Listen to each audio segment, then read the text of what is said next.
So, hello, good morning, everyone. This is the very first public webinar of the VERNE project, in which we are showing how our communities of practice bring together local businesses, authorities, and communities to work on the ground towards the ambition goal of promoting circular and sustainable models for the tourism sector.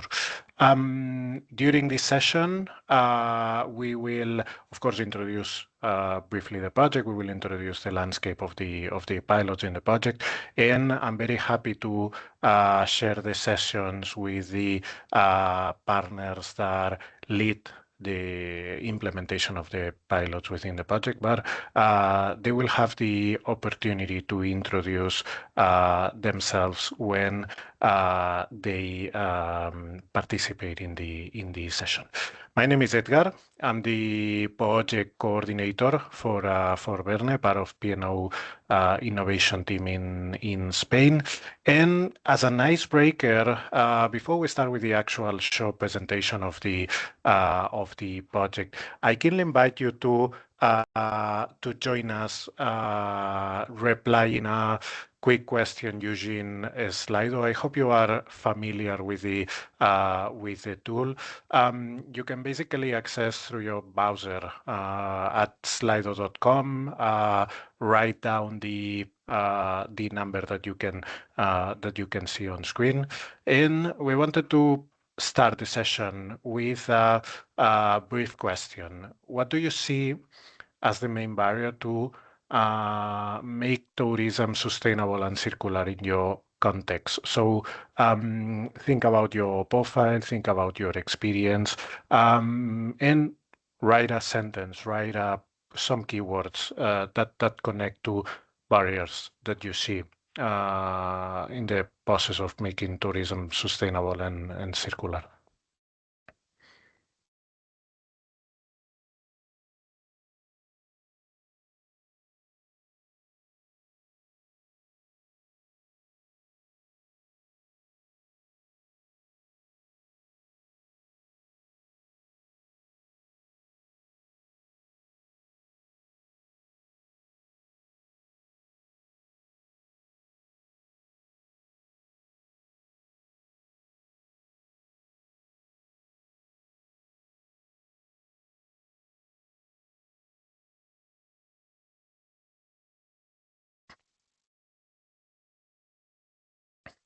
We see some very interesting responses already. So thinking about pressure in the economy and the growth, financial pressure, so aspects that are related. At the same time, lack of infrastructure, resources, governance models, knowledge and understanding, economic interest, profits, awareness, knowledge support. Something that we see is common is that, or let's say that what we see in these examples that you are writing in the Slido session is that there is not one single answer for this complex problem. And before even speaking about the project, I wanted to share some motivation on why we are here, why we developed the VERNE project. The picture that you see on screen is Calella. This is where I live. It's a well-known tourist destination close to Barcelona and close to Girona, and yet it's among the towns with the lowest income per capita in the region. That this construct made me think on what are the reasons behind of this situation, and how we, as a team, with the support of the EU funding that VERNE received, can work towards this new tourism paradigm. And those are the pillars of the VERNE project. We understand that the tourism sector is crucial for European economy, for employment, for social development, but at the same time, the models of or the current practices in the tourism sector face or represent challenges for communities, for their usage of resources, and there is an opportunity to present a new paradigm for the sector. And that's what we would like to achieve with the project. We expect to have an impact on environmental aspects, on economical aspects, and of course on social dimensions. Those answers that we saw in the slide though are connected to these impacts that we expect to deliver with the VERNE project, because there were questions about infrastructure, there were questions about the nexus between sustainability and economical profits can be brought together, and of course there were aspects related to jobs, awareness, knowledge, participation of authorities, and those are all aspects that are interconnected and can help us imagine this new model for the tourism sectors. The project will work or works in 5 destinations. I'm not entering into all the details because I think it's more valuable that our colleagues from the consortium share all these details themselves. But it will run for 36 months until October 27, and we will deliver a pool of replicable solutions that will help other destinations or can inspire other destinations on their transition pathways. And this will be supported, and this is the final aspect of the project that I'm presenting today. This will be supported by a one-stop shop, which is an ambitious environment that we will define during the implementation of the project, that will emerge as an unique environment, as a unique platform to share best practices, to share methodologies, to share tools, and also to help stakeholders in the tourism value chain connect to each other, access data, access to research, and make sure that we all can work together in a cohesive manner towards our ambitious goal. So that's the quick overview of the project and what is that we would like to achieve. We will be very happy to share more details about who we are and what are the practicalities of the work. But I think that today we should focus, we should maintain the focus on the practicalities of the project around the participation of communities. So that's why, right on time with the agenda, I'm leaving the floor to my colleague Regina from the Collaborating Center on Sustainable Consumption and Production that will introduce the methodology around the pilots and the communities of practice. Correct. Thank you, Edgar, and welcome everyone to this first project webinar of the VERNE project.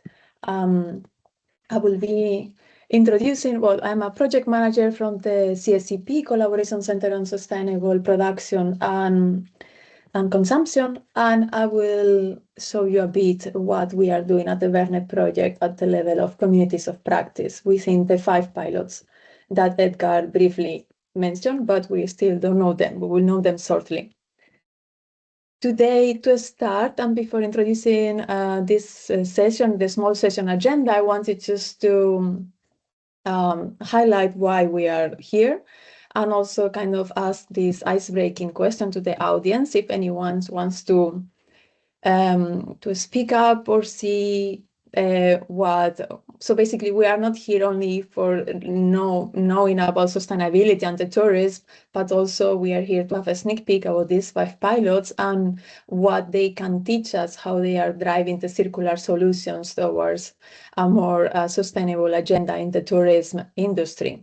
And this question that I highlight here, it says, if you wanted to make your tourism business 100% sustainable tomorrow, where would you go to find the tools, the technology, and the roadmap? And this is something probably why we are here, all of us, but also we want to learn from today, but also in our own private professional businesses.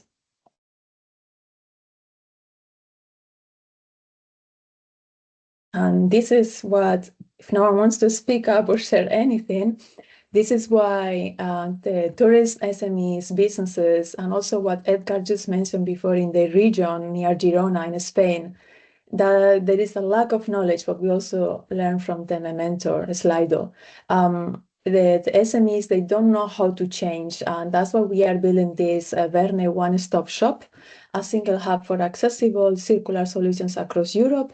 And that's what we are going to learn today and what we are doing at the VERNE Communities of Practices, teaching the tools, the technology, and the roadmap for these first initial 5 pilots.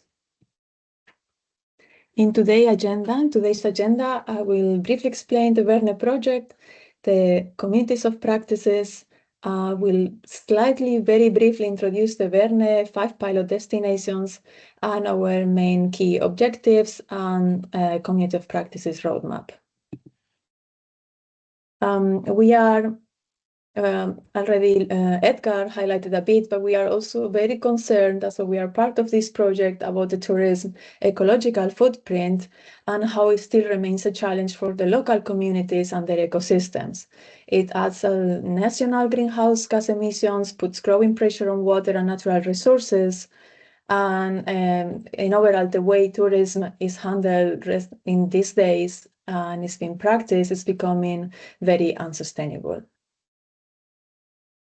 Therefore, in our project VERNE, we are, and especially within the communities of practices, we are fostering communities of practice around circular activities and citizen engagement. We want to advance and make accessible circular solutions for the tourism. By integrating circular economy principles, VERNE aims to minimize these waste, reduce energy consumption, and protect local ecosystems, empowering the communities and the tourism visitors alike. Now, I want also to ask the audience, just to warm up a bit more. I know it's very early on a Thursday morning. I want to ask, what is a community of practice? If anyone feels like sharing, we all are learning from each other. I think it's always good to share. If someone once feels like also typing on the chat, also welcome. Yeah, Bettina, I would recommend people using the chat because I think mics and cameras are disabled. So if there are any suggestions, we can read them directly from the chat box. Perfect. Then please do so. And I would just briefly continue. A community of practice is a group of people who share a common interest, profession, domain of expertise, knowledge, and comes together to share ideas, exchange, solve problems, and through this interaction and collaboration, develop new concepts and ideas. And that's what is happening within these 5 pilots at the VERNE project. How we are doing this, or the main characteristics of a community of practice, is the shared domain of interest, where the members have a common topic, where what they are working on or what they are passionate or what they want to find a solution. There is a community engagement where the members actually interact regularly on a weekly basis, monthly basis, share insights, challenges, and best practices to build relationships and build a mutual trust. And there is a constant learning by doing. There's a constant practice and learning. The focus is to share and learn and improve through shared experiences, developing new approaches and refining what we have already worked that can be done better. Now I'm sharing a small sneak peek of the 5 pilots. They are creating the new tourism models and activating circular economy actions across Europe. And the pilots are based in Europe, different regions. The first pilot is based in Bornholm, Denmark, and they focus on the food tourism, providing digital tools. They aim to provide digital tools focused on food waste, land use, and energy.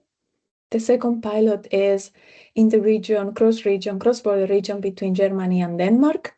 And they are in the Sonderjylland, the Schleswig, and they are focused on the heritage tourism. They work with micro-museums with recycled materials.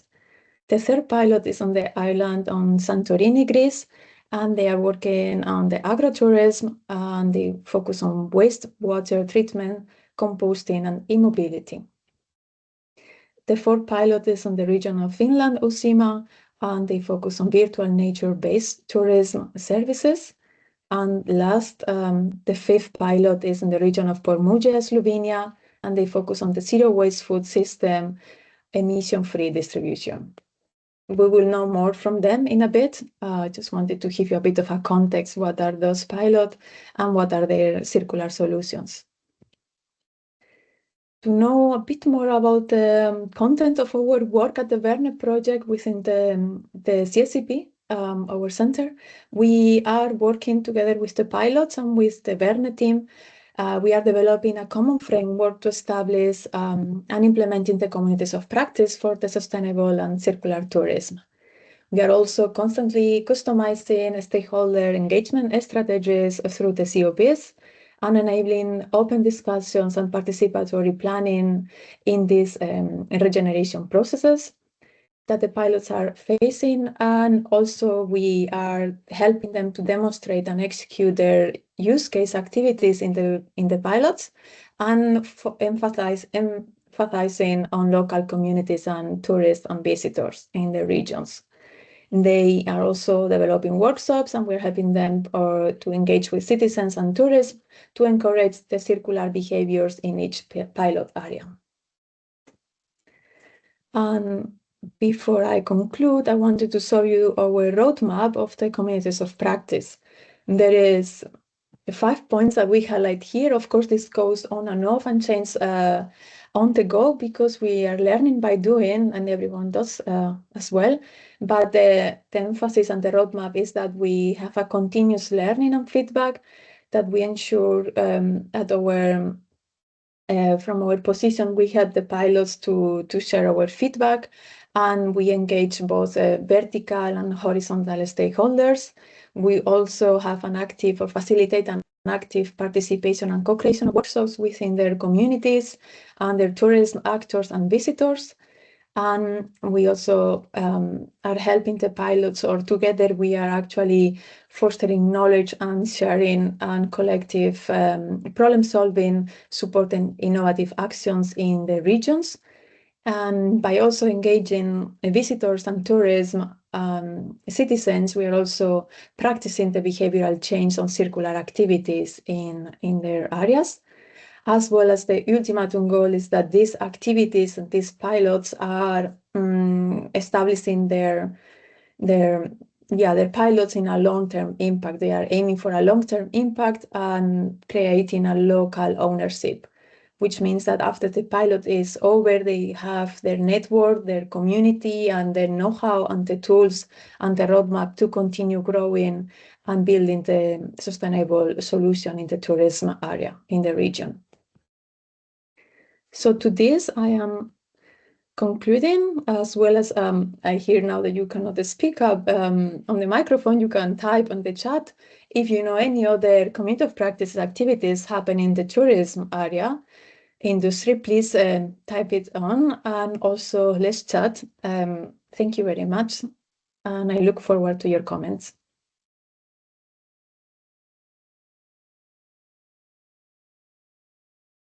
I will hand over now to the pilots, sorry. And the pilots are not sure who is going first, but please feel free to jump in. So first up, we have Bent. All right. Thanks. Bent here, joining from city of Helsingborg. Happy to be here. And I will tell you a bit about the pilot taking place at the island of Bornholm. You may know that the island of Bornholm is in the middle of the Baltic. I'm doing this with my very good colleagues, Josephine and Michael. As it was already introduced, we're focusing on one very important activity or feature of being a tourist, the eating. It was already touched upon previously. Is tourism a problem? Not yet, I should say, although in Danish media there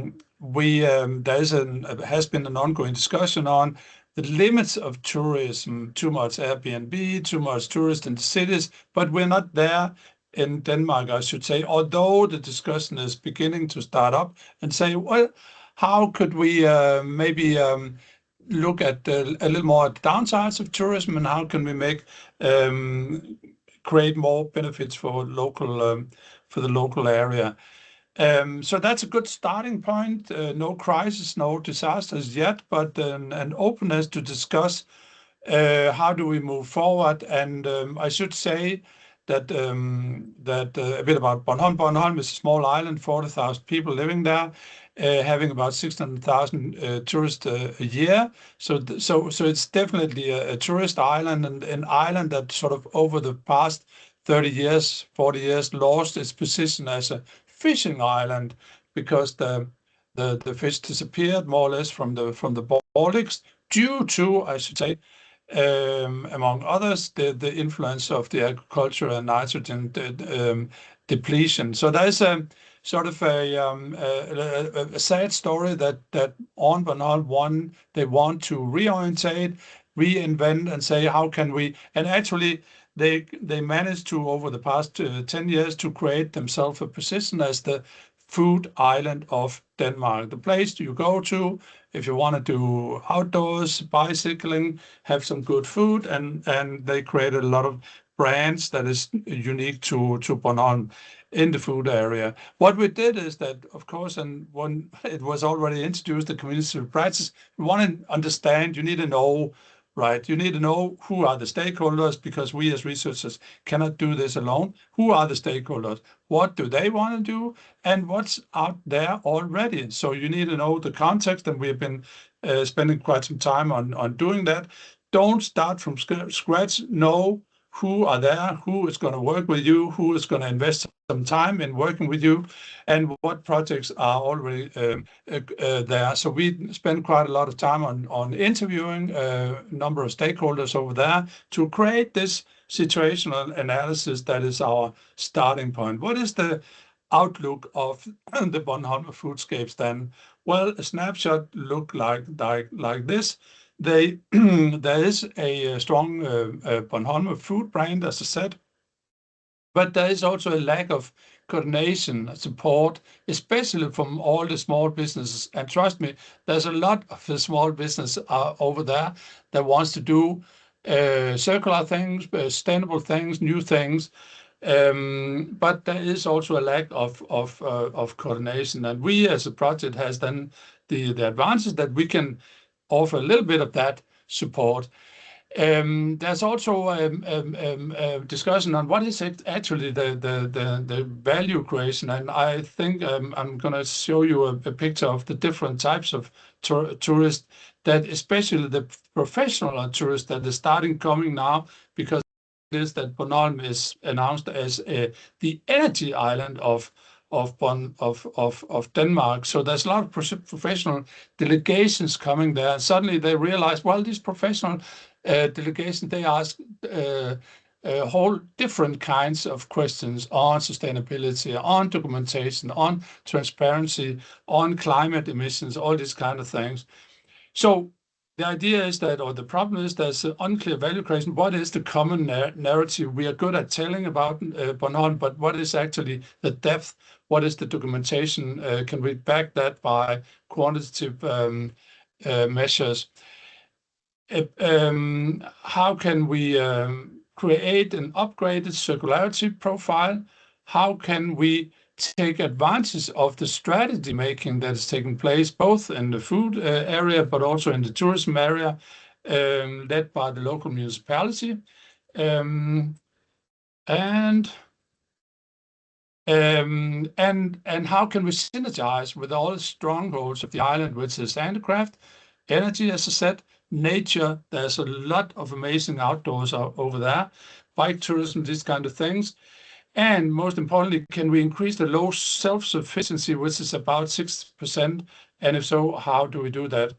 And I spoke about this temporary residence, which is a really nice notion that travel and tourism is not only one type of person. At least here, we can speak about traditional ones or a few-time tourists, second home owners, people that are living on the mainland, coming there only for 1, 2, 3, 4, 5 weeks a year.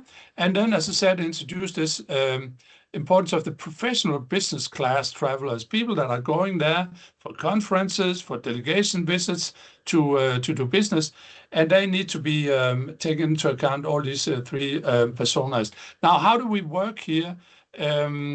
Timeline, we use what we call a several small sequential steps approach, because you don't just come and expect a lot of cooperation and time expenditure of the local stakeholders. You need to introduce yourself in small steps. So we've been doing that by having meetings, traveling around, writing in the local media, and by doing so, we have been mapping the actors in the area. We've been doing this, as I said, the interviews, formal 5-question interviews. That is, I think, a shared protocol across the VERNE project. A lot of communication efforts on the social media. We have a summer school running every August over there, and we have the community practice actions. Yep. And I should say, pictures tells 1,000 words. I think there's a very good atmosphere, I should say, so far.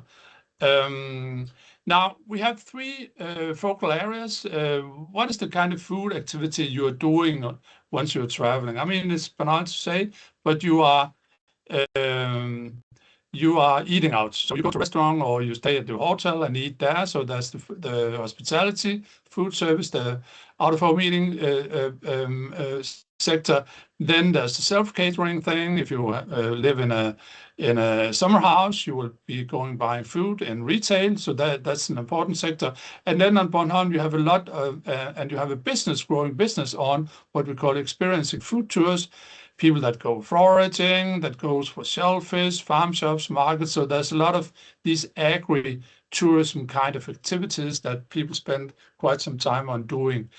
I know time is limited, and before I'm going to be flagged by Edgar, I'm going to show what are the at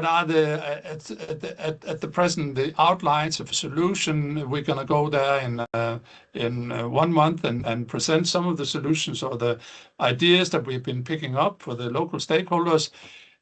Tracks and path, the idea that you move around once you are there. You move around either by walking, by biking, or taking a bus, or a car. So thinking in terms of what are the activities, how can we link, like in a cartographic approach, people's activities around the island. It's a quite small island. You can bike around in 1 day. The idea of volunteering work, that some tourists might be willing to offer some kind of work, picking berries, picking wild herbs, these kind of things for the local businesses, and thereby creating something that is valuable for local economy. As I said, better documentation. These professional buyers, they ask a lot of nasty questions or irritating questions about what is your documentation, what is the amount of food waste you had, what is your emissions, what is the share of local food, what is the share of organic foods, all these kind of things that you cannot answer by just having a good story. You need really documentation, and that's what we are trying to help them along with. It is for sure that what we offer might not be an app, but at least some kind of IT-assisted solution that helps tourists planning their stay. We are inspired by our colleagues that in southern Denmark, northern German region, about the idea of a corporate museum, mini bistros as well. So this is an outline, and my last slide, I think, will be just some sketches on how could that look like. This is an example of a sea buckthorn farm that is very famous. You can see the Baltic in the distance here.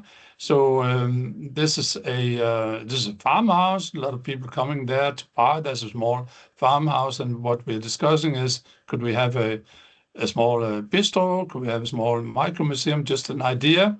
Here, the smoked herring is very indigenous and famous in Bornholm. And here, that's my main point on this slide, is the idea of tracks and paths. The way you can go, where you can start planning your trip and say, okay, you got a bike, then you can probably take the yellow one. If you have a car, you can take the orange one, and so on. So this is kind of an attempt, or the outline of solutions, where we pick the different solutions, make them available in an easy way, and then by that offering some kind of assistance to the tourists. Now I come to my last slide, which is the next step.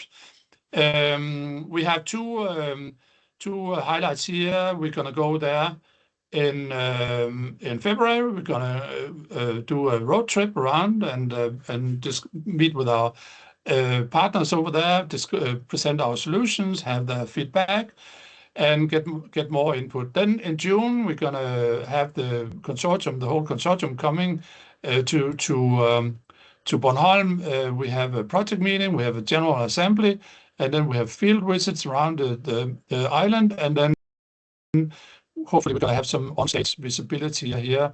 In June, in the Bornholm, just for information, we have a thing called People's Meeting, 120,000 people coming there to discuss a lot of things. This is a really great opportunity to meet with users and get some visibility.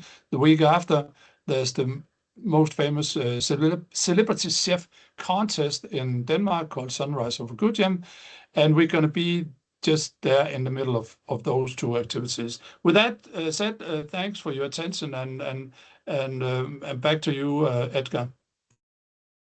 Thanks a lot, Ben. Really looking forward to be there in June.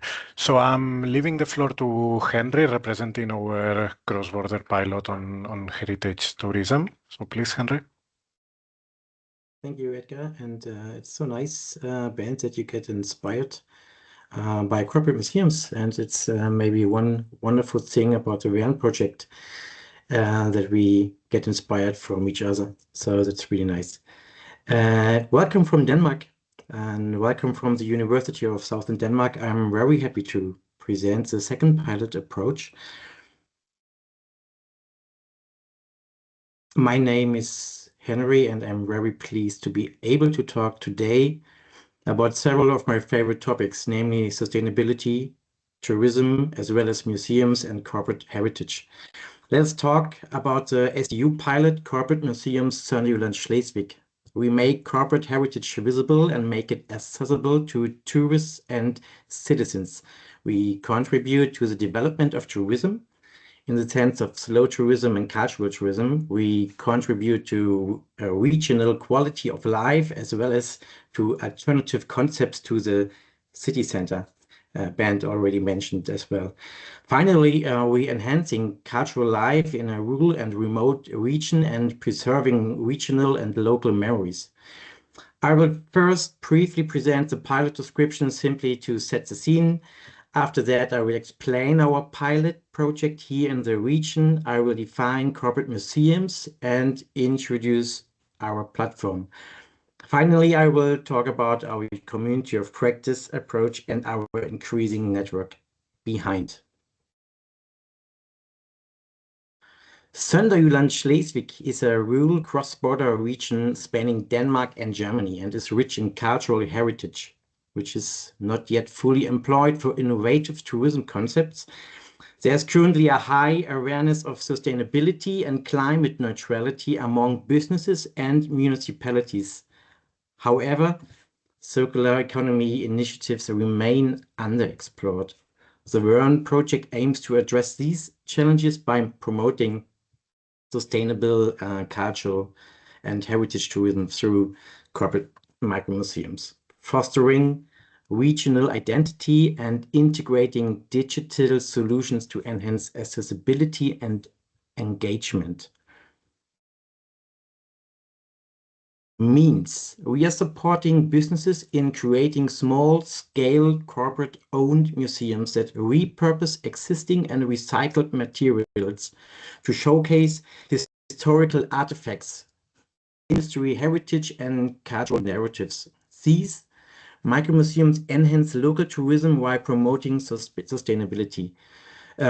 So museums will feature and upcycled artifacts, utilizing eco-friendly display materials and promoting slow tourism.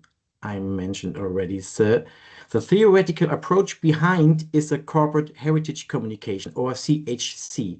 And a corporate micromuseum is a form or variant of corporate heritage communication. The notion of CHC describes the sum of efforts of a company to communicate issues relating to both the company's past and the historical context the company is embedded in, and to relate these to the present.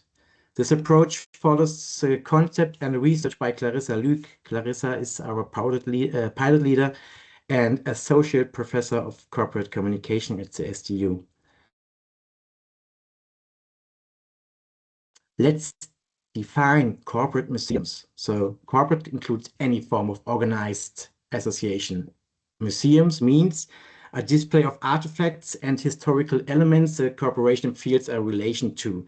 So a corporate museum is flexible in terms of size and location, focusing on heritage-related content, for example, corporate and family history, traditional knowledge, instruments, or craftsmanship.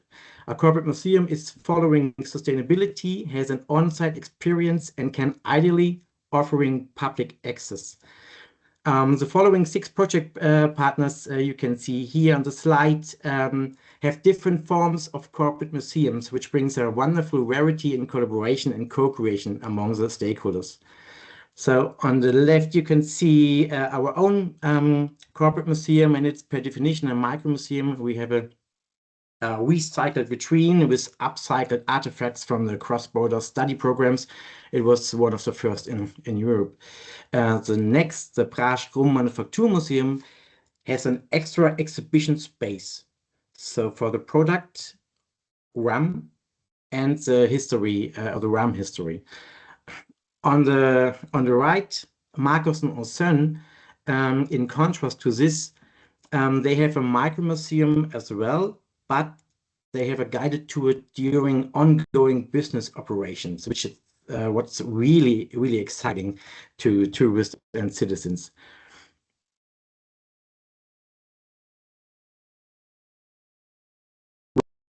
We developing a virtual platform prototype for cultural tourism and to enhance local tourism experiences. As you can see here on the slide, on the screenshot, this is an interactive map, showcases the corporate museums in the region and guides tourists and citizens to nearby locations.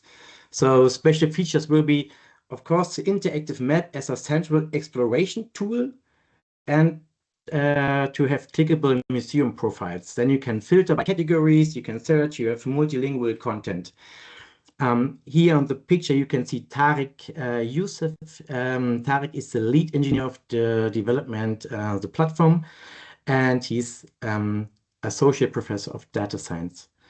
To fulfill the content and presentation needs by museum owners, as well as visitor experience and strategy used by the stakeholders in the community of practice meetings are involved in the process. So as you can see here in the picture. So now the Corporate Heritage Network.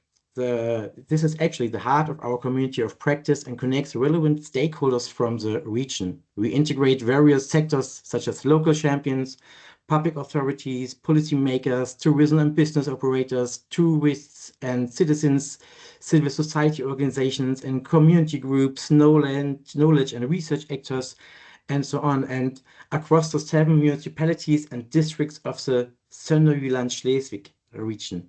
We already have a great engagement and network size, as well as a fundamental understanding and growing network identity. The community of practice meetings are essential to this, and moreover to collaborate, co-create, and to feel related to the project and network. We have already held 3 community of practice meetings, and 3 more are planned for the next 3 months. The kickoff was primarily, you can see here some impressions on the slide. The kickoff was primarily intended to engage stakeholders, create a shared understanding as a starting point for a common vision and mission. I think this was something Regina mentioned in her presentation, and provide space for collaboration as well as an outlook on face topics and events. At the moment, we are focusing on best practices for implementing a corporate museum in an organization. Here, some impressions of some of community of practices. This was a kickoff, and as you can see here already, so we have this on the left. So you can see Claudia Zachariasen, and she is the chairman of Markus und Son, the chairman of the board. So the people are really engaged from the beginning, and it was really nice to see have them all in the engagement and collaboration part. Then we have Pedersen Tile. This is a Danish family-owned brickworks, which manufactures and sells bricks with emphasis on excellent craftsmanship since 1791. So it's a long company history. Another was at the Brasch Wine and Rum House I mentioned earlier, and this is a family-run company in the second generation from Flensburg in Germany, combining traditions, craftsmanship, and a passion for fine spirits. And here you can see the community of practice we had in December. The next community of practice will be held in February, the 11th of February, and this is I mentioned this as well. It's Markus und Son, and this is founded as a family business and now led by the 8th generation.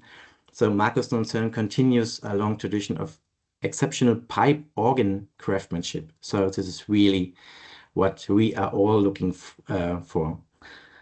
So thank you so much. If you have questions, maybe we have later a Q&A session.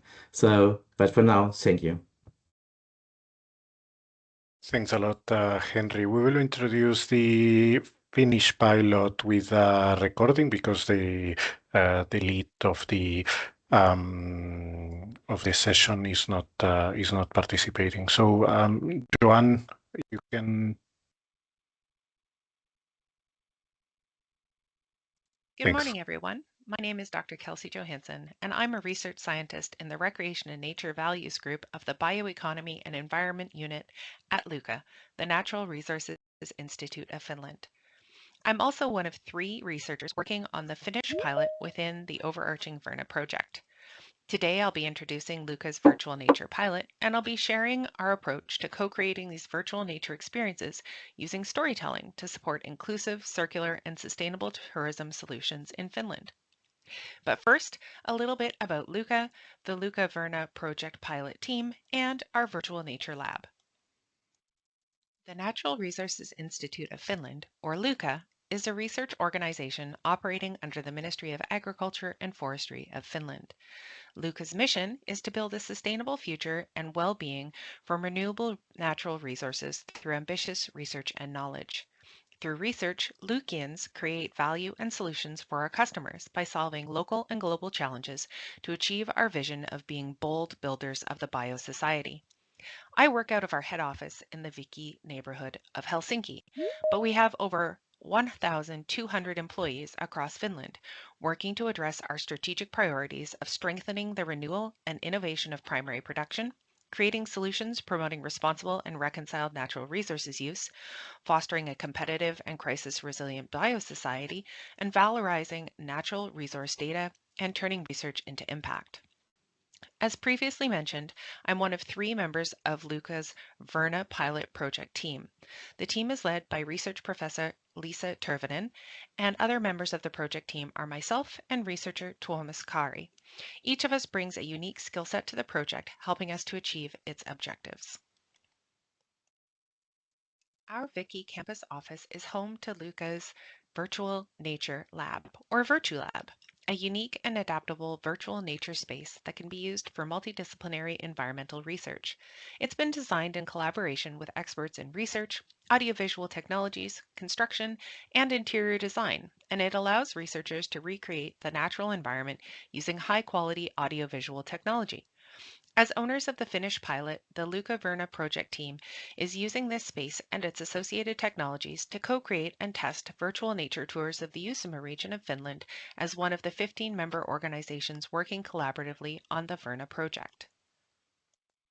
The Uusimaa region in Finland is home to 1.7 million inhabitants, or about 30% of the Finnish population, who are spread across 26 municipalities, including the capital, Helsinki. The region is one of the fastest growing areas in Europe and a driving region of Finland's international competitiveness, research, and development. The region is also a hub for nature-based tourism and outdoor recreation offerings, home to 2 national parks, Nuuksio and Sipponkorpi, and has 230 kilometers of Baltic Sea coastline, including the Baltic Sea Archipelago Marine Protected Area and numerous public outdoor recreation areas.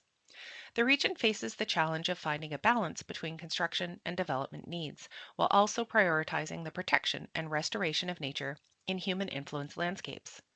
In Finland, nature-based tourism is integral to the bioeconomy sector, providing significant job opportunities. In 2023, the Ministry of the Environment launched the National Outdoor Recreation Strategy 2030, aiming to enhance easy and inclusive access to nature, promote health and well-being through nature engagement, and ensure sustainability in nature-based tourism, reflecting the fact that 46% of Finns participate in nature-based tourism activities annually. Uusimaa is a key region for foreign tourism demand in Finland, with a significant share of the country's overall tourism revenue coming from the area. In 2022, the share of tourism demand in Uusimaa rose by 9%, with the region accounting for 41% of the country's total tourism consumption.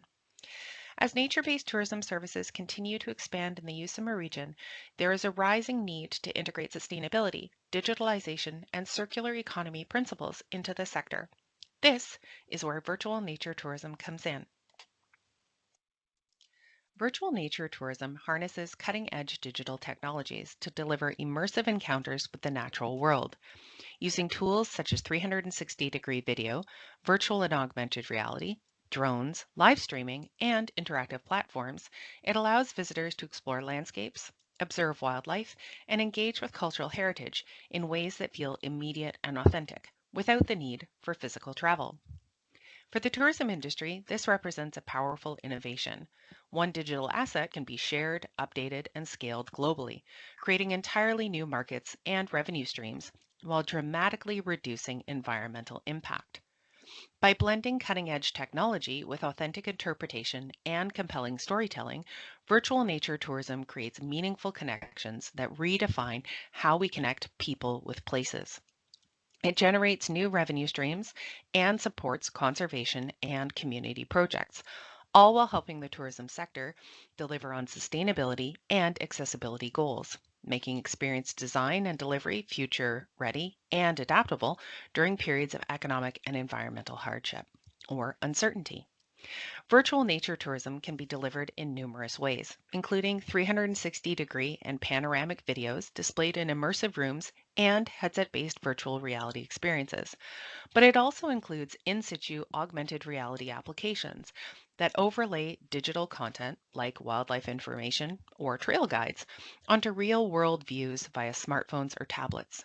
Virtual nature tourism can also be facilitated through live streaming of real-time safaris, hikes, or wildlife observations, sometimes with an interactive Q&A from a local expert, or via drone footage that presents aerial perspectives of landscapes, wildlife, or ecosystems not easily accessible on foot. Interactive online platforms, including web-based tours, games, or apps, also allow users to navigate, explore, and learn at their own pace, while hybrid digital physical packages combine pre-recorded VR 360 content, live elements, and educational resources for a fully immersive experience. Additionally, virtual nature tourism offers the industry a powerful circular economy solution by decoupling the visitor experience from the heavy resource demands of physical travel. Instead of relying on flights, new infrastructure, or mass consumption of local resources, virtual experiences use digital platforms to immerse people in landscapes and wildlife encounters without the ecological footprint. This model keeps value circulating in the system. One investment in a high-quality virtual experience can be accessed repeatedly, scaled globally, and even updated or repurposed at low marginal cost, reducing the need for constant new resource extraction. It also opens up doors to regenerative benefits. Revenues from virtual visits can directly fund conservation projects, habitat restoration, or community-led initiatives, creating a loop where the experience sustains the very environments it showcases. By reducing emissions, avoiding overcrowding, and spreading economic opportunities more fairly, virtual tourism doesn't replace traditional travel, but complements it. It helps the industry meet growing demand while advancing both sustainability and ethics. Lastly, virtual nature tourism also promotes accessible and inclusive experiences, opening up landscapes and encounters to people regardless of mobility, income, or location. Building on this, the VERNE project's pilot in the Usuma region is exploring, co-creating, and testing virtual nature-based tourism services that can complement or enhance, or if desired, substitute physical tourism offerings. These virtual experiences will cater to a broader range of users, including those unwilling or unable to travel in person to nature-based destinations. This includes individuals interested in sustainable and ethical travel, as well as those with mobility constraints, chronic medical conditions that prohibit travel, or those with lower income levels. By leveraging immersive technologies and the assets available through Luca's Virtual Nature Lab, this pilot is creating audiovisual and digital nature-based tourism experiences, as well as scalable, sustainable virtual nature solutions, enabling sustainable tourism growth while reducing environmental and social impacts by highlighting examples of virtual four-season nature tours to noteworthy remote areas with high natural and scenic value, such as Usuma Region's Nuxio National Park, depicted here on the slide. The successful implementation of virtual nature-based tourism services requires cooperation among various stakeholders. Within the Finnish pilot, we are co-creating the virtual tours through a cyclical and iterative process that involves insights, feedback, and cooperation between researchers, technology developers, and local and regional stakeholders involved in nature-based tourism. We began with technology testing, where Luca staff piloted and tested digital asset capture methods and immersive nature room technologies. This helped us to understand what kinds of photography and videography worked best in different natural settings and what is realistically achievable with the available technology. In parallel, we carried out participatory mapping with stakeholders. Together, we identified suitable filming locations, relevant nature tourism activities, and the kinds of stories and narratives that these places could support, and how best to showcase the region through authentic, meaningful, place-based stories. Based on this, Luca's staff then captured digital assets at the mapped locations, ensuring that the material aligned with the storyboarded ideas for the virtual tours. Members of the community of practice were then invited to preview these digital assets. Their feedback has been particularly valuable in shaping how to refine the tours and audiovisual technology and how it can be most meaningfully integrated into different cases, such as immersive virtual nature rooms versus VR headsets. Finally, the virtual tours are being built and piloted. This involves refining the storyboards, adapting them into test case adoption scenarios, integrating the technology components, and beginning early market testing. As the project progresses, these steps will continue to be iterated and refined in a cyclical and repeated process to ensure that the developed solutions are meaningful, place-based, and scalable for diverse stakeholders and nature tourism case uses.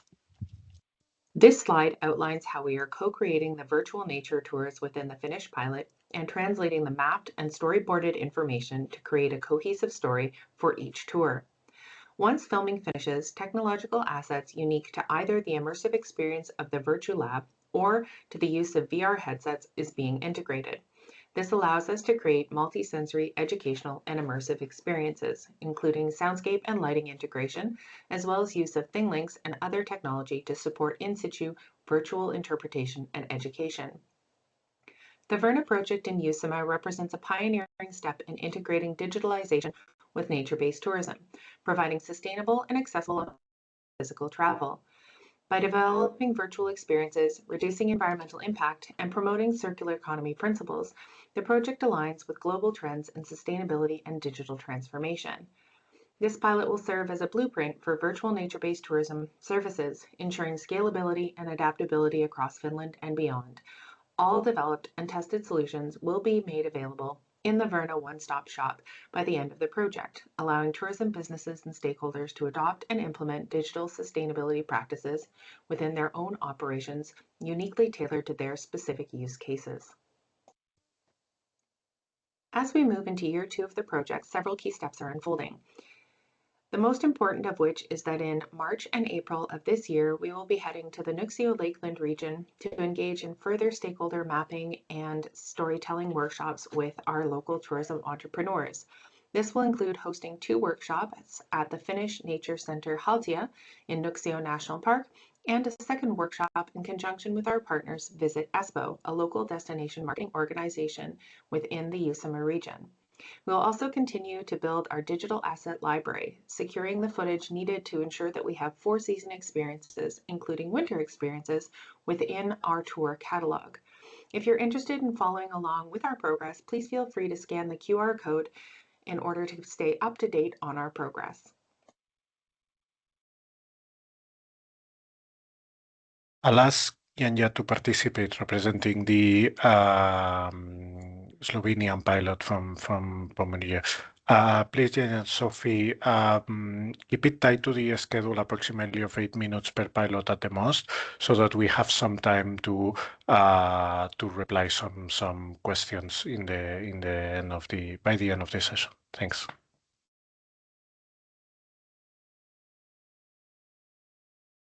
So I enter. Yes, perfect.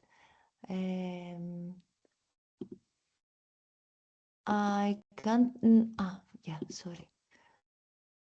Just give me a second to find my screen.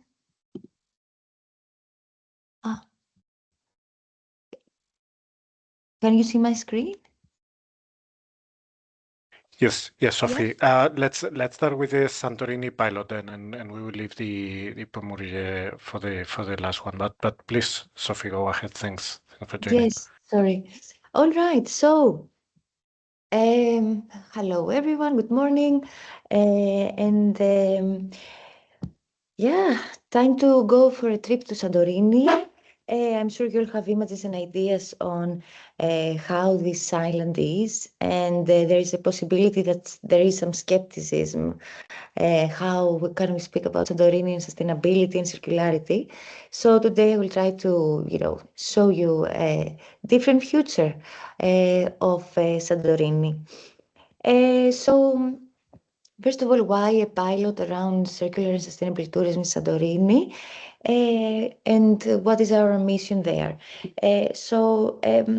First of all, we want to prove with this pilot that circularity makes business sense along with the environmental. Of course, in a place like Santorini, where is a highly touristic and practically sustainability, economical, is depending on tourism. Many times the compass for taking business decision has to do with money. So we want to showcase that this type of solutions that we suggest and we explore within VERNE project and the catalog that has been created do makes businesses as well. Then we want to reintroduce Santorini, so it's not about the sunset. Santorini is a unique bioregion, has a long and amazing history and unique local knowledge. It is the volcanic soil, the dry agriculture processes that they have, natural phenomena like a mist that is being concentrated around the caldera every morning, is the northern winds, is the sea, is the type of stones that there are so many because of the volcanic ground, and different practices that have to do with that that are relevant in this climate change world. So we want to capture and share them ahead. Then we want to promote water circularity and responsible tourism. So it's both about how you manage the natural resources in a more sustainable and thoughtful way and regenerative eventually, but also how a tourism becomes a visitor and leaves something positive behind instead of his garbage. Then we want to demonstrate a lighthouse project. So using the Santorini's brand and reach, because exactly almost, I mean, so many people around the world know about it. Plus the fact that it can be an example for different coastal, rural, and small islands. We believe that its story can travel far. Also, the type of people who visit Santorini, the tourists, many times they have businesses, access, etc. So they can also be ambassadors of the story that we are building on the island, and create this example for other small places in the world that suffer from water scarcity and seasonal overpopulation. So in the end, it's all about that. What can we learn from our space for small places, and how we can replicate and scale it across different places of the world. So let's go and see our pilot in Santorini. First of all, this is the island. You can see there the little pin. This is the property that we are working to transform into this circularity lighthouse. This is a closer look on the property so that you can have an idea of how it looks like. And here you can see the property from a different point of view, which we hope to turn into an estate dedicated to showcase responsible use of natural resources and regeneration based on the WEF Nexus. Some might be familiar with it. The WEF Nexus is combining, is like a compass for working around water, energy, food, and ecosystems. And I will present you how we are applying this compass in our property. So first of all, regarding the water, because in Santorini one of the most important issues is the water scarcity issue. The island does not have proper natural resources anymore. The aquifer is being used immensely, so we have to import clean water that is potable. And of course, Greece being in the forefront of the increase of heat, we have the issue of less rainfall. So the rainwater harvesting, so you can see now the 3D, let's say, proper visualization of the property. We will be having in the parking area, the rooftops and other surfaces, plus the floor of the event area.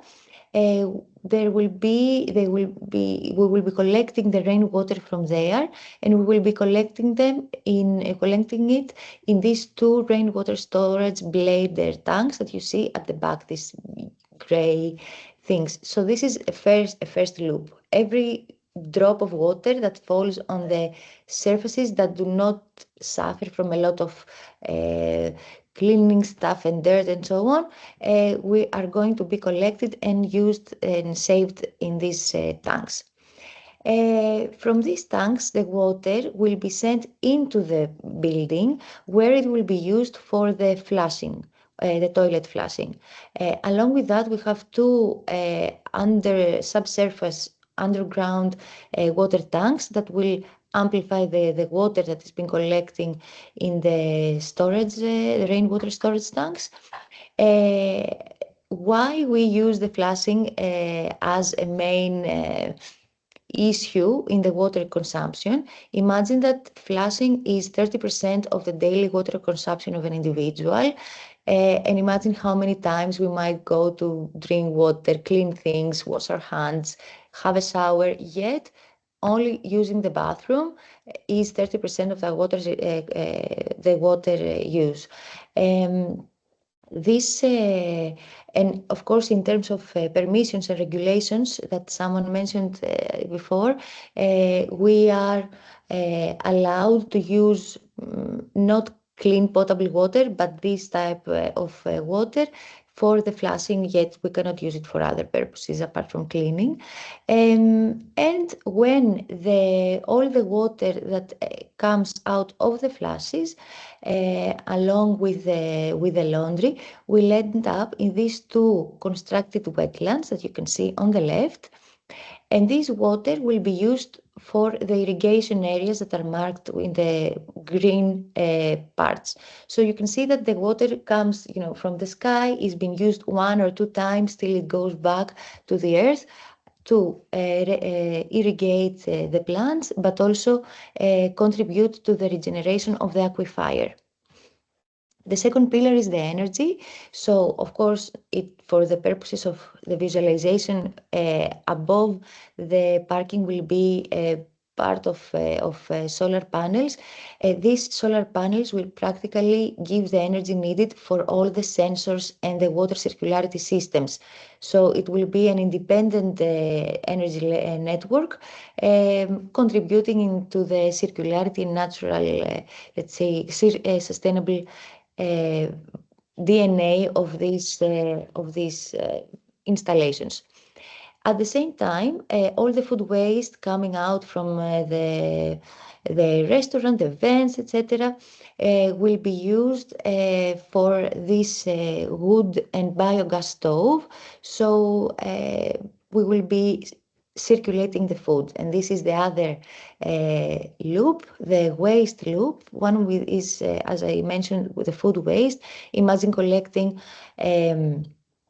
from the restaurant, the catering of the events, and other consumption that people might have in food, using it to cook your next meal, while at the same time we will be collecting the compost so that we can fertilize the farmland, which is this big area, and use it in the other smaller green zones. The second waste loop is around the plastic. So apart from the fact that anyways, for different purposes, we are setting up with the collaboration of the municipality of Santorini a plastic upcycle lab,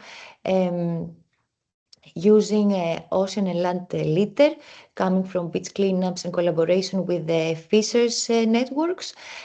So we will be having collection points at the hotel, and we will be, of course, organizing different activities with the visitors and local stakeholders, people who stay on the island, but also visited, not necessarily having to stay in our property, to organize these different workshops so that they can again see how the litter that they collect from the beach can actually turn into a useful item that they can take with them. And the last pillar is the ecosystem, and it's how we contribute to the diversity, the biodiversity of the zone.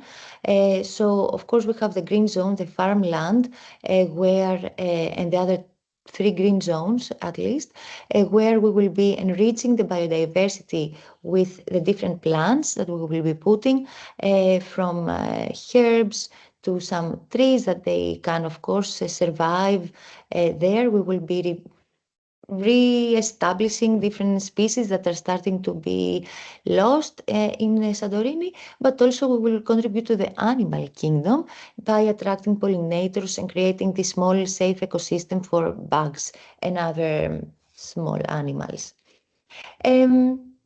So in reality, this is how the whole system of the pilot will be concluded.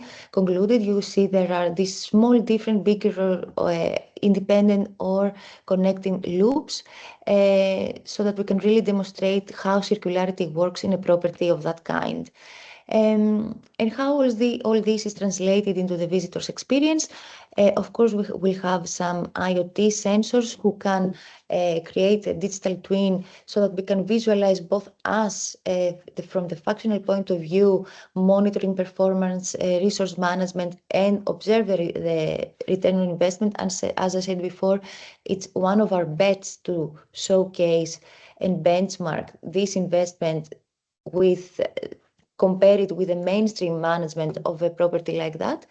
And for the visitor, it will be used for narrative visualizations, metrics. They will actually see the impact of the use that they do, and they will learn and explore the technologies of the system. Then, of course, we have the farm to table, so planting, harvesting, cooking, eating, using the bathroom, closing the loop, also taking back home new habits and understanding. So all these activities, planting might be a permaculture workshop, or constructions, how you use natural and local material for the construction, and of course other cultural activities like dances or local recipes, etc. Or ceramics, which is another very traditional art of Santorini Island. And then, of course, enjoying network of sustainable tourism experiences on the island, because through VERNE and all the stakeholder engagement activities that we do, at the same time, we are building this network of like-minded entrepreneurs and business owners so that we can really offer a different, let's say, experience altogether on the island and not be alone in this sustainability bubble. And finally, we want to combine luxury with sustainability in a truthful way. Many people say that nature is actually the new luxury. For us is a non-negotiable, and to protect nature and be working and living along with it. But we want to also maintain the standards and showcase that you can offer a unique, luxurious, comfortable experience, while at the same time you respect the land that you are in. Thank you for your attention, and I will be available for any question. Thanks a lot, Sophie. And now I'm leaving the floor to Janja for the Slovenian pilot.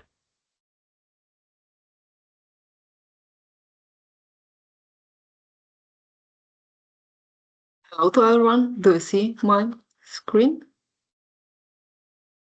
We're still seeing Sophie's. Yeah.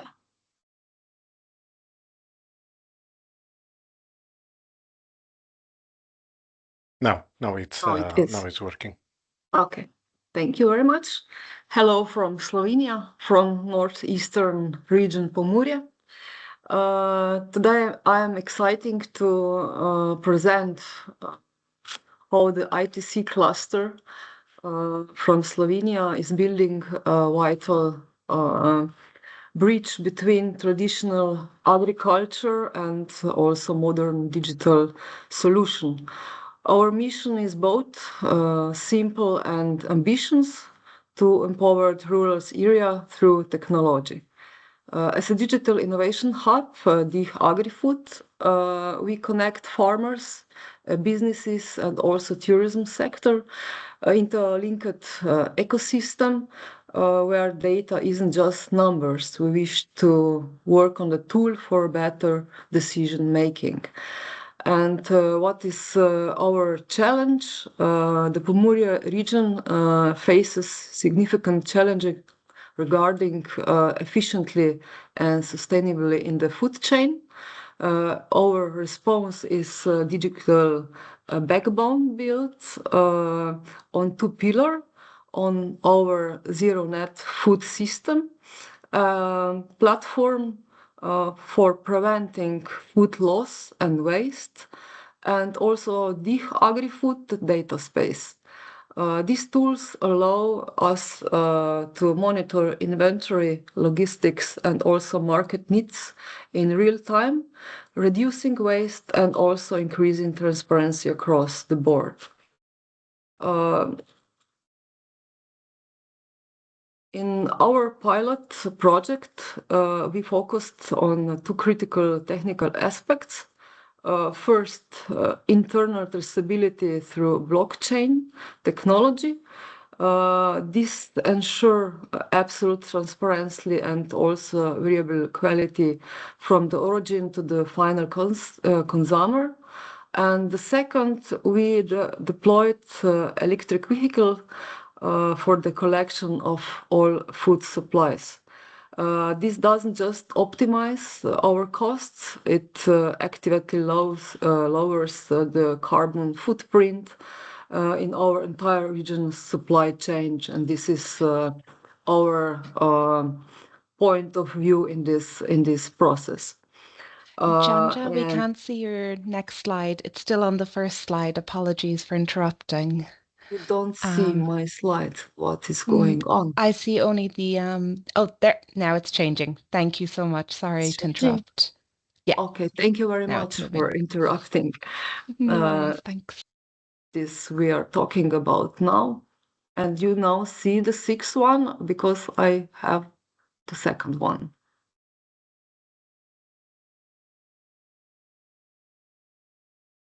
You see now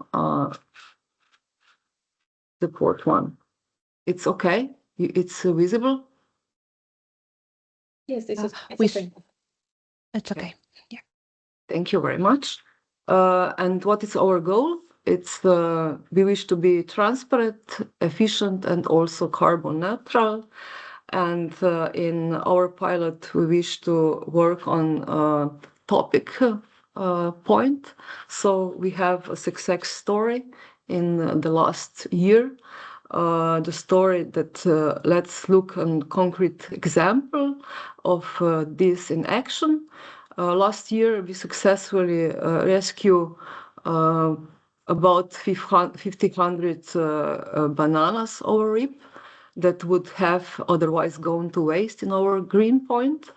And we are working with the social enterprise and with the Green Point, and with the local farmers, with apples, just such apples from Schillet's farm, and we proceed this into the innovative natural fruit leader snack. And this result came that we increase in the value after 500% of raw materials previously considered into the waste.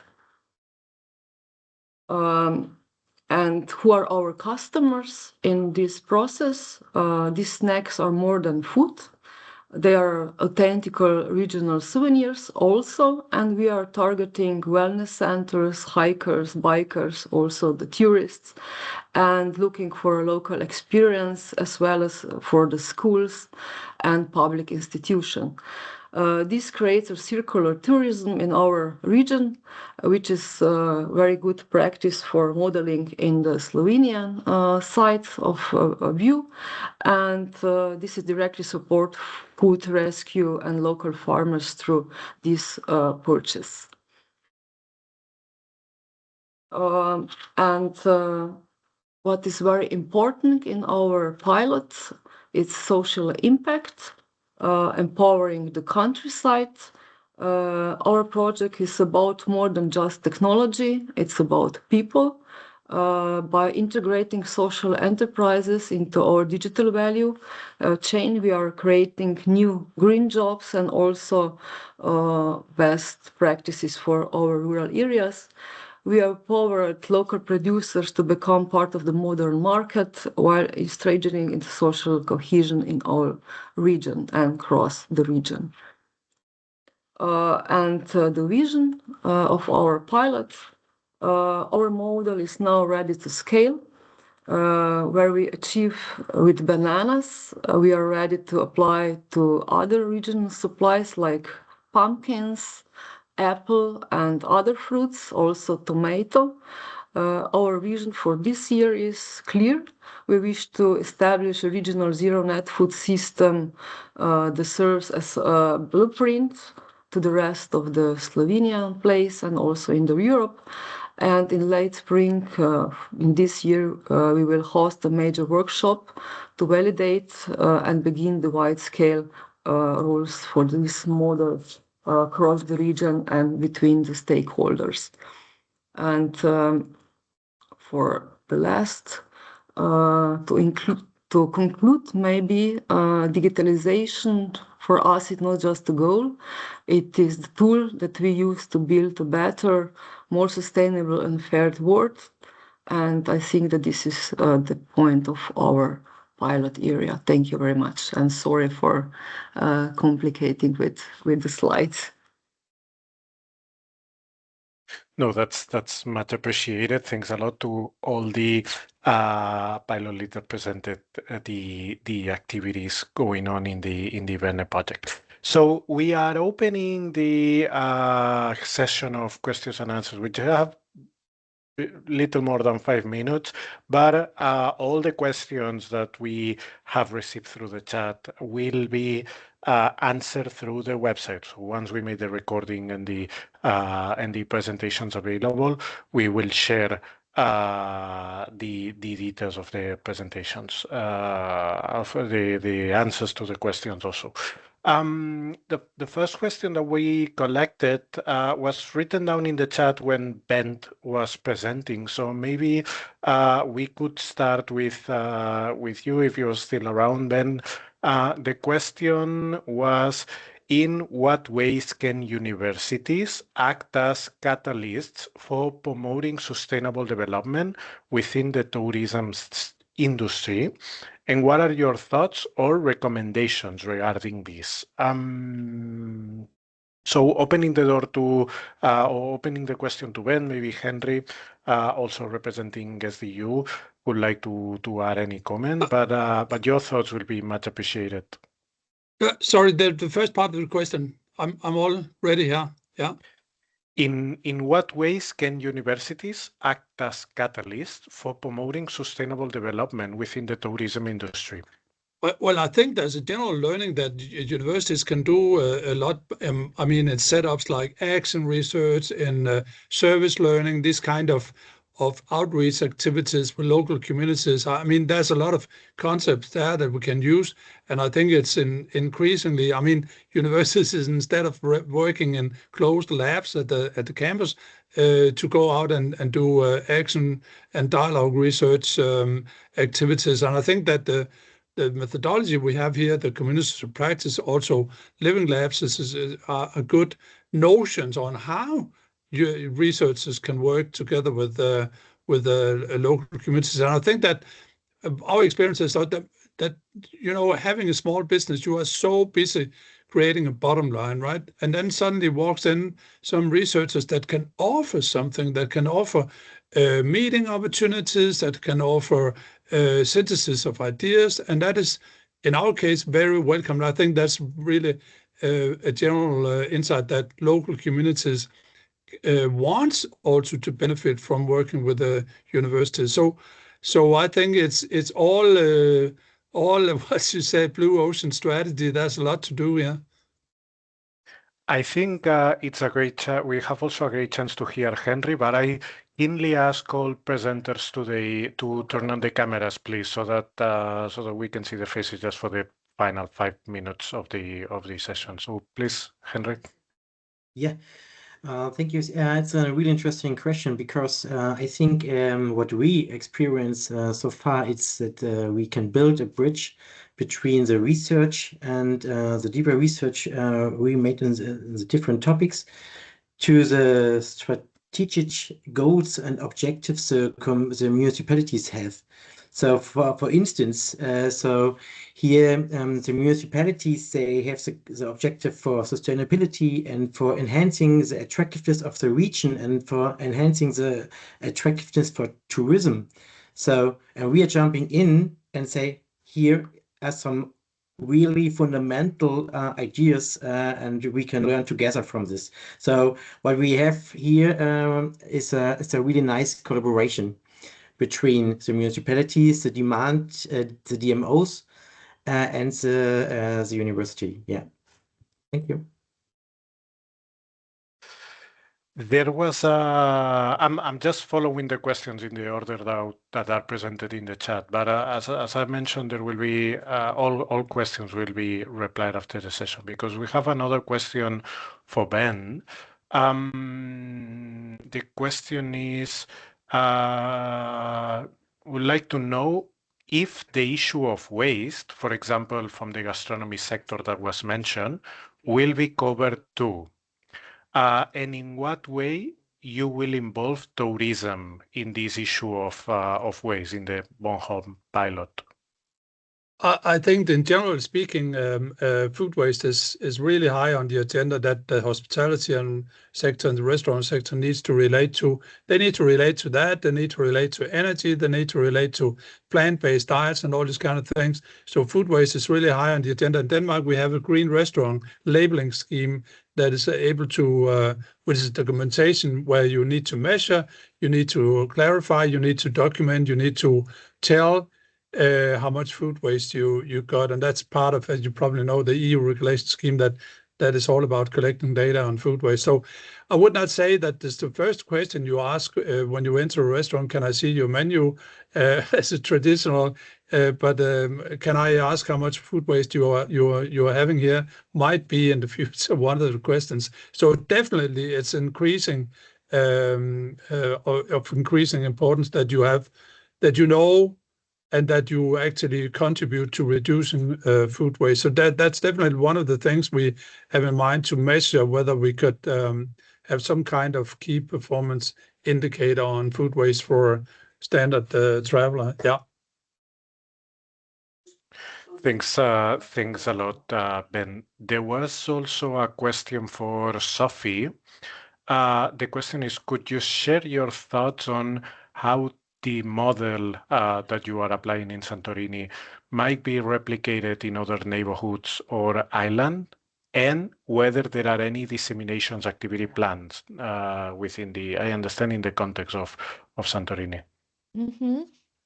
Yeah. So regarding the first question, I would suppose that through the work that we do with the VERNE and the marketplace and the catalog of circular solutions in tourism, worked with Alchimia Nova, can be a guide, let's say, and a map on different solutions that exist, so that one who is interested really in investing and in transitioning their own business or municipality, place, etc., can have access to this rich catalog. So one is the codification of the solutions and where one can access them. And I think this is the objective of VERNE as well. At the same time, through dissemination activities within Santorini, but also Greece, at least as this is our playground in a way, we are trying to participate in different tourism events so that we can be ambassadors of the solution. Through our work with the Impact Hub, in any case, we are in touch with the sustainability, circularity ecosystem from businesses, municipalities, ministries, research centers, citizens, different groups. So in this regard, we are passing on the knowledge that is being gathered through a VERNE project and the pilot activities, the community of practices meeting, etc. And in Santorini per se, from March until, during 2026, we will be having different meetings, CEOs, the community of practice, some different events that anyways we are doing there through the plastic lab I mentioned before, different living labs. We use every tool that we have to engage the ecosystem and multiply, let's say, this practice. Thanks a lot for sharing your plans, Sophie, because there is a lot of potential in Santorini as well as in the other pilots, and we are very happy to be or to contribute as lighthouses of where the European tourism sector can become.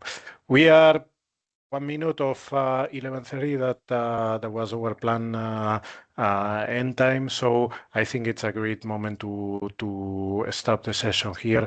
I really thank you all for the interest on joining the session today. Of course, thanks a lot for the colleagues of the consortium that are here presenting their activities, and the colleagues from APRE, leading communication and dissemination, that help us organize this webinar. And as Joanne has been sharing written down in the chat, everything or all the outputs of the session will be available through our website and channel. So we kindly ask you to join our community. And with that being said, that's all for today. Have a nice rest of the day. And once again, thanks a lot for joining our session. Talk to you all soon. Thank you. Bye-bye. Thank you Thank all you. so much. Thank Bye. you. Bye.